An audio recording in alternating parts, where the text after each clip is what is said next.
Hello students, today in this video we are going to discuss about the new chapter of class 9th biology, and the name of chapter is natural resources, and here we are going to start this chapter from the topic air. Before this we will understand the term natural resources. So the term resource means anything that we used to fulfill our requirement. Anything that we use to fulfill our requirement is called as resources. So the resources which are given by the nature, that resources will be called as natural resources. So here in this chapter, basically we are going to discuss about the resources which are given by the nature that we use to fulfill our requirement, our daily requirement as well as our long term requirement. So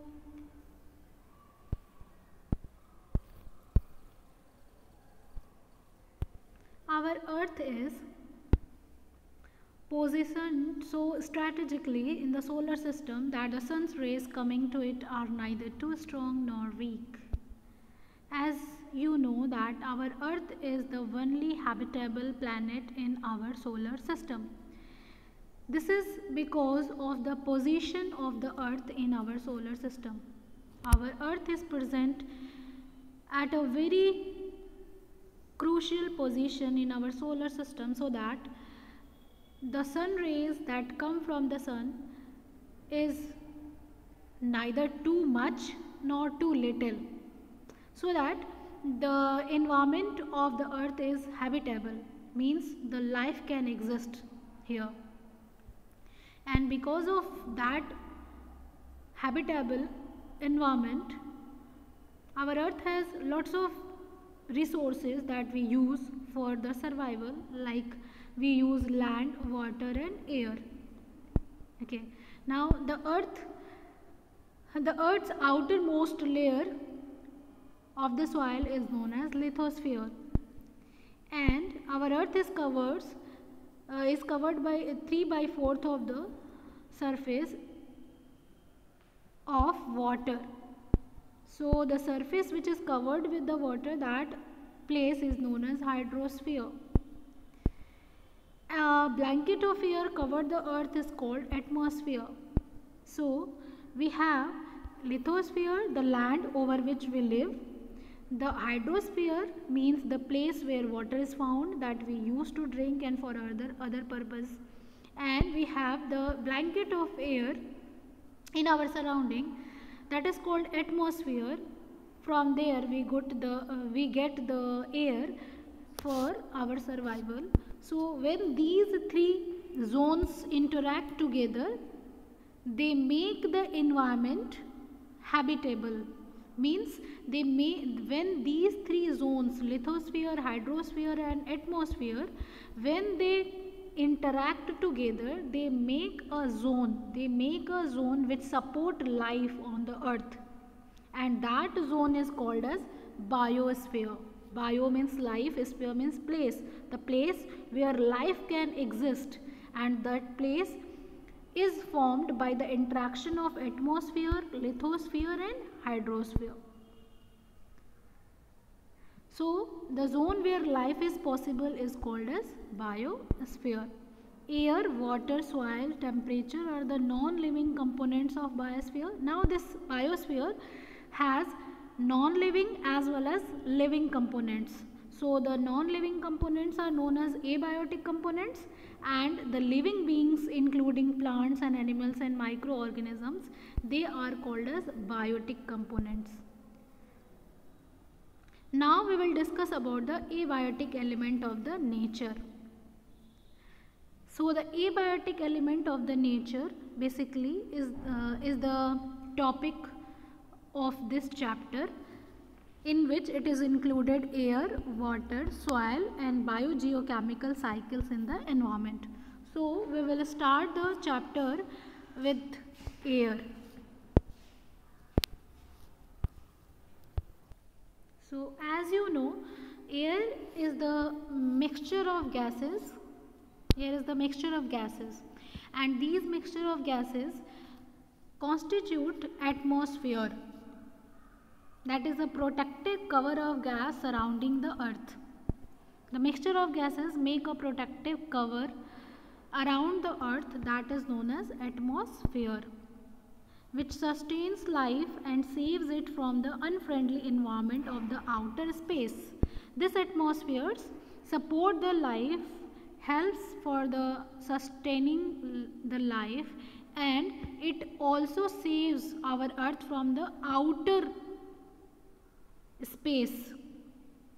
It absorbs most of the cosmic rays from the outer space and protects living things from the harmful effect. This atmosphere saves the living organism from the harmful cosmic rays that come from the outer space.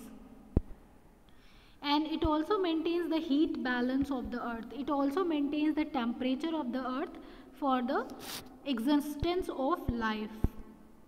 Several cycles such as water cycle, carbon cycle, nitrogen cycle and the phosphorus cycle are going in the atmosphere that relate to the movement of matter between an organism and its environment.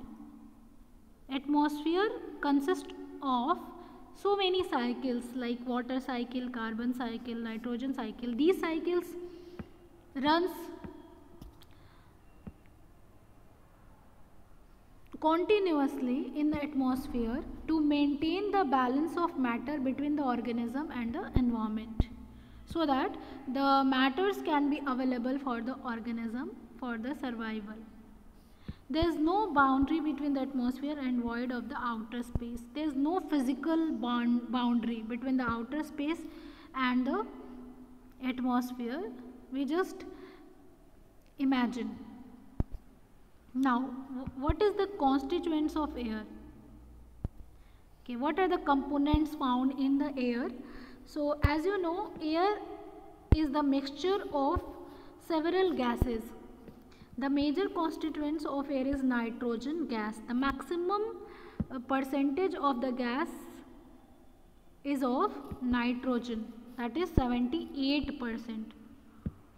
And the second major constituents of air is the oxygen gas, which makes 21% of the air. The amount of the only two gases, nitrogen and oxygen, makes about 99% of the air. The other important constituents of air are carbon dioxide gas, argon, helium, neon, krypton, xenon and radon. So many types of other gases are found, but their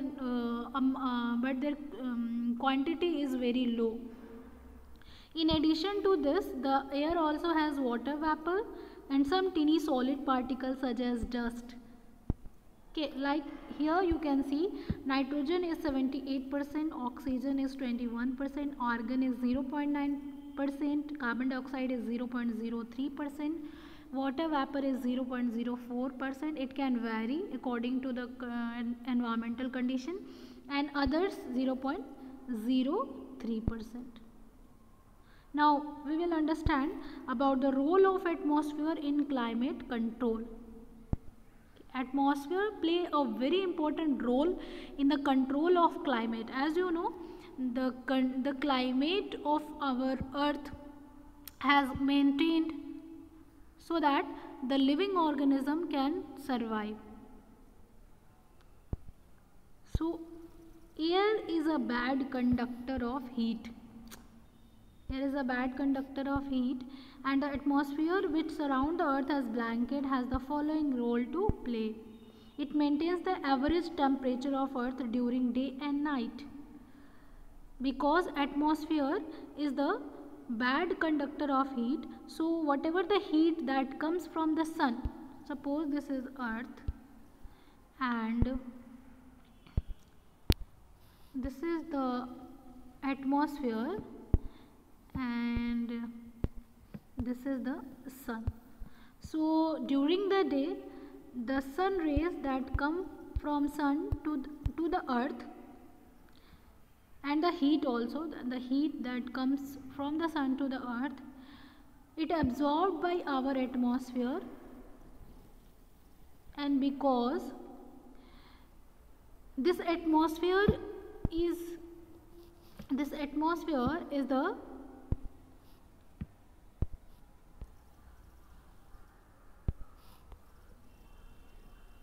bad conductor of heat. So what happens, the heat that is absorbed by the earth, it cannot moves back into the space completely. If suppose if there is no atmosphere, then what will happen, whatever the heat that will be absorbed by the earth during the day, it will be released, it will be removed, it will be reversed back into the space completely during the night. So because of the presence of the atmosphere, the heat cannot escape back into the space during the night.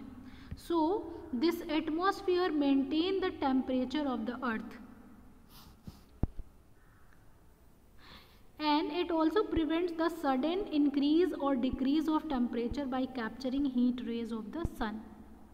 Okay, because the atmosphere of the earth absorbs the heat from the sun, so it protects the sudden increase or decrease of temperature. Okay, if there will be no atmosphere, then what will happen, the rays that will come from the sun, the heat that will come from the sun, it will directly fall on the earth, and it will maximize the amount of heat on the earth. It will heat up the earth so badly and during the day. But what will happen during the night? Because there is no barrier, there is no atmosphere, all the heat will escape into the space. So our earth will become so cold during the night, and it will become so hot during the day. But because of the presence of atmosphere, what happens, this atmosphere absorbs the heat. And maintain the overall temperature of the earth. It doesn't let the earth cools down during the night, and it doesn't let the earth become so hot during the day. So it controls the climate of the earth.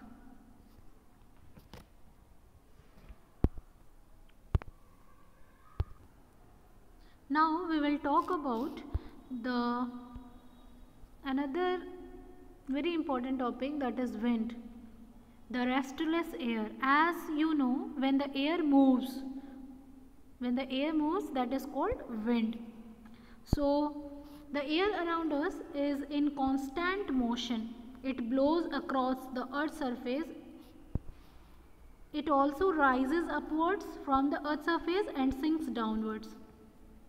The air which is present around us is always moving, and it blows across the earth's surface. It is blowing all over the earth's surface, and it can rise upward from the earth's surface, means horizontally, and it can sink downwards also.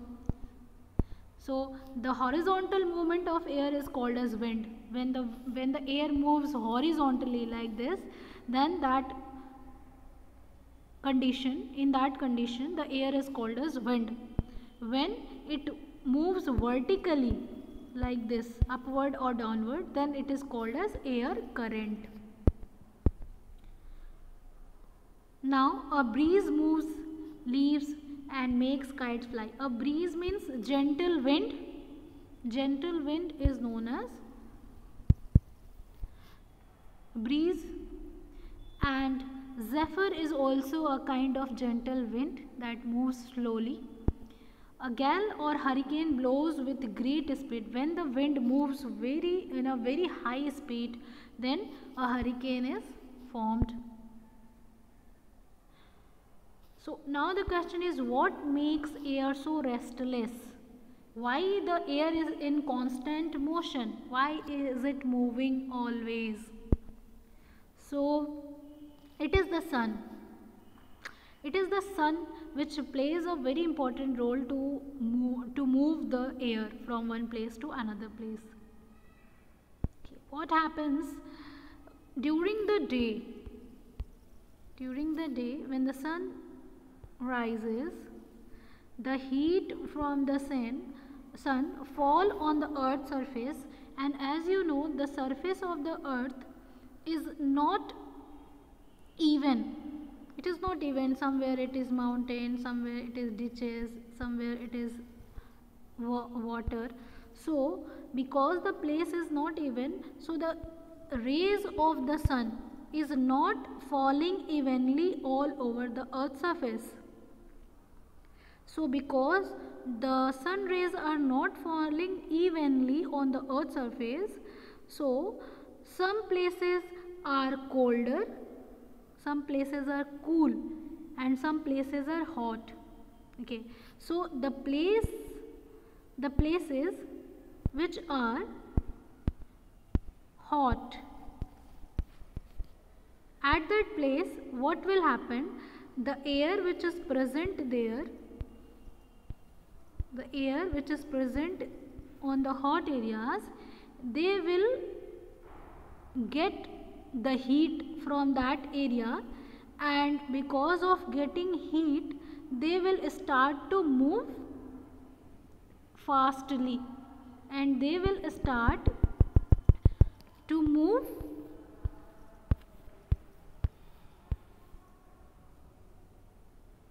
after getting heat from that hot area. The air which is present at that place, the molecules of the air, they will get the heat, and they will start moving upward. As you know, when the air becomes hot, they become light and they start moving upward. Okay, so if at this place the air will become hot and it will start to rise up. So what will happen here the number of molecules will be less and the air pressure will become down. So what will happen? The place beside this area which is cool, okay, which is cool, here the molecules of air will be heavier and they will be near the surface of the land. So what will happen? Here the air pressure will be more and here the air pressure will be less. Okay, so what will happen? As you know, the pressure tends to move from higher pressure area to lower pressure area. So this is the high pressure area and this is the low pressure area. So what will happen? The molecules of air will start to move from high pressure area to low pressure area. The air will start to move from high pressure area to low pressure area, and this will cause the wind. This will cause the wind. So uneven heating of the earth's surface. So you can say that uneven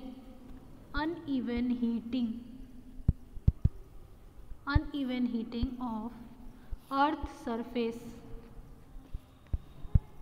causes wind. Uneven heating of the earth's surface causes wind.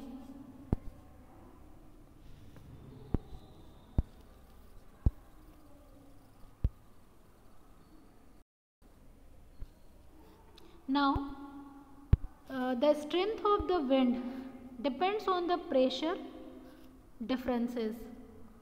When the pressure difference is big, wind will be strong. If the pressure difference is small, wind will be gentle or weak. When the pressure difference is very small, then there may be no wind at all. Okay. Now, generally wind speed is greater at higher altitudes.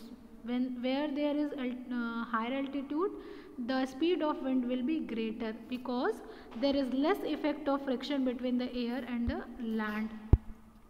During winter than during summer, as there is a greater pressure gradient. During winter,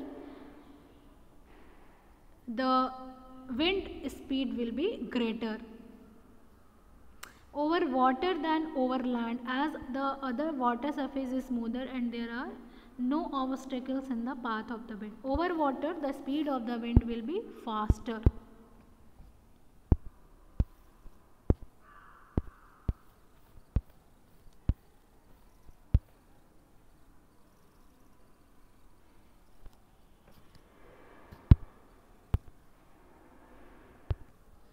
Now this is all about for this video. In the next video we will discuss about the sea breeze and land breeze. So for that